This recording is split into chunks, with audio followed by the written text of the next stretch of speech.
Hey guys, today we're going to talk about this super custom badass Marauder. In the description, I will have a link to a video that Greg did several years back on this specific one. Greg built this one himself, and it is probably one of the most customized Marauders that are out there. So let's just run through the specs really super fast because I've done some other videos on the Marauder. And I'll link to my Marauder playlist down below also. But close length is 5 inches. Overall is 9 3/8. The blade length on this one differs. It's a little tiny bit longer. It's 4.26 versus the 4.21 of this guy. It gives you an edge length on this guy of 3.75, whereas on this guy, 3.71. Same blade thickness, 0.25. This is CPM 3V. This one's a tiny bit heavier than this one also. This one comes in at 10.6 ounces, and this one comes in at 9.9. A lot of that is because of this sculpting, I'm sure, removed a lot of the weight because it's got pretty aggressive sculpting on both sides. But it's less than half an ounce. It's minimal. The overall thickness is 0.64, give or take, because of the sculpting. And it runs on phosphor bronze washers, like most Medfords. This one is not as loose or smooth, if you will, as this one. This one, I did a whole video on this one, and it's just incredible.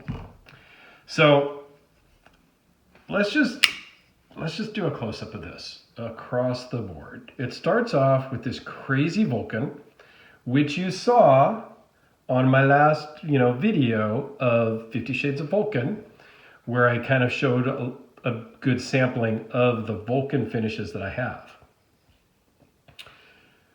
The entire scale is sculpted, including the pivot screw and the other hardware. Just the standard hardware. This is all titanium hardware on this one. And this one, man, I don't remember how many years ago this one was made. I'd have to dig out the box with the born on date. So what you'll notice when we flip the sides is the sculpting on the pivot is different. So it's sculpted here one way, and when you flip it around, it's sculpted a different way. This is more of a circular pattern, and there's no holes for the tool, right? I mean, so it's different. The hardware here is only one way, because way back, they just did it so that it went in and it threaded into this side of the titanium. They have since updated that where it threads into the spacers and the back spacer. So you have a finished head on this side and a finished head on that side, like this one, just as an example. So you have the head here, threads into the spacer, head here that threads into the spacer. Okay, that's how they're doing it all now, is all like the other one. But back in the early days, they just had hardware that just went in one way and went into the titanium.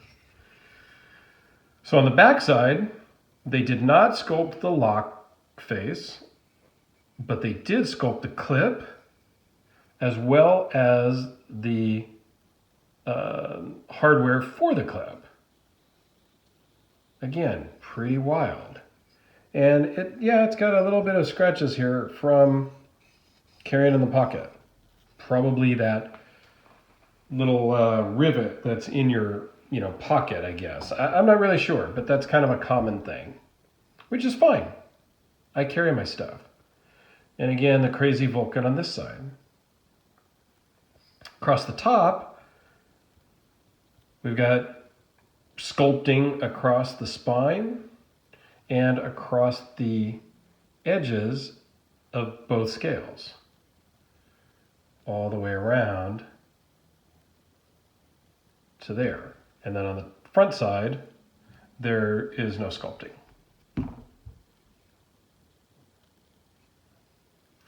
What I find interesting, so I think I'm the second owner.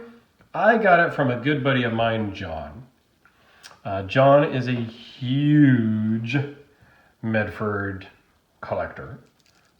He actually got a display case from Medford. They shipped him a display case that I'm sure he bought and paid for the shipping and all that. I don't know the details on that. Don't care. But he had this, and I believe he got it straight from Greg at Blade Show many years ago, but could be wrong on that. But this is just, it took me a while to talk him into giving me this one, selling me this one.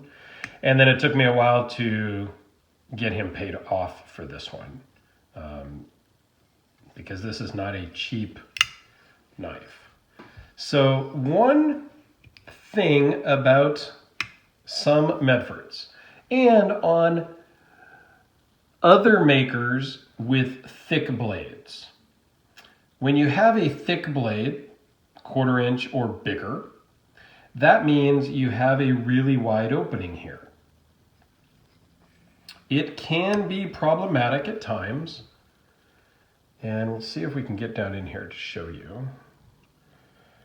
Where the blade, you can see the blade there, and some dust.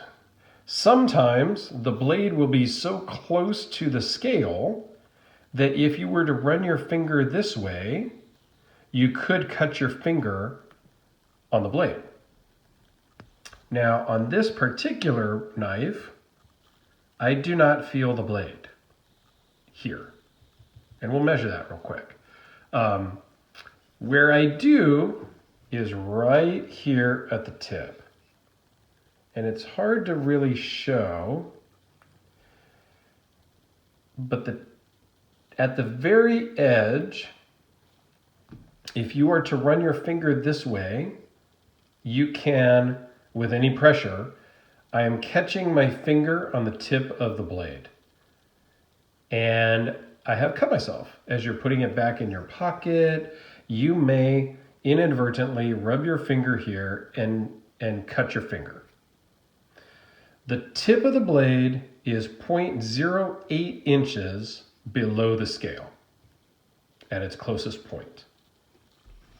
This one, conversely, is 0.10 inches away, and I can try, and I mean, I guess if I put my finger in sideways, I can feel the edge of the blade.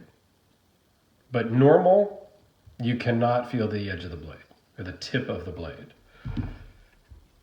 There are some other Medfords that I have. I have another Marauder, my carbon fiber Marauder, that's even more pronounced. And I'll measure that one when I do a video of that, because I'm going to guess it's even shorter than 0.08 from the edge, because it's much more pronounced. I mean, it's not sticking out, but it's there. And that's a problem.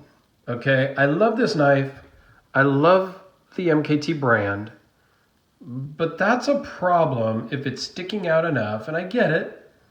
Greg wants to put as much blade in the handle as possible, and I'm cool with that, but it can't be to the point where the tool injures the user, okay? That's a problem, and that should never happen. Other than that, I absolutely love this blade.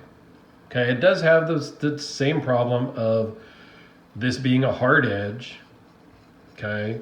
And it has the problem where the lock face is exposed and could potentially get damaged, okay? I've never had it happen. I've never heard of anybody having it happen, but is it the best idea to have the lock face exposed? I think not, But again, I am not a knife maker, okay? So you'll notice on this one too, that there's only one screw to hold in the clip, whereas on the newer versions, there's two. But there is a pocket or a keyway milled into this so that it's not going to pivot on the one screw. So anyway, I wanted to show this one. Some people made some comments in my 50 Shades of Vulcan video about this one, and I've had a lot of comments on this before in the past. So I wanted to really just show this one off a little bit because it is really wild. It is badass. It's probably one of the most wild sculpted finished knives I have of any maker in my collection. So thanks for watching. I appreciate it. You guys have a great day. Let me know what you guys think of the crazy overbuilt knives down in the comments below. And we will see you on the next one. Thanks all.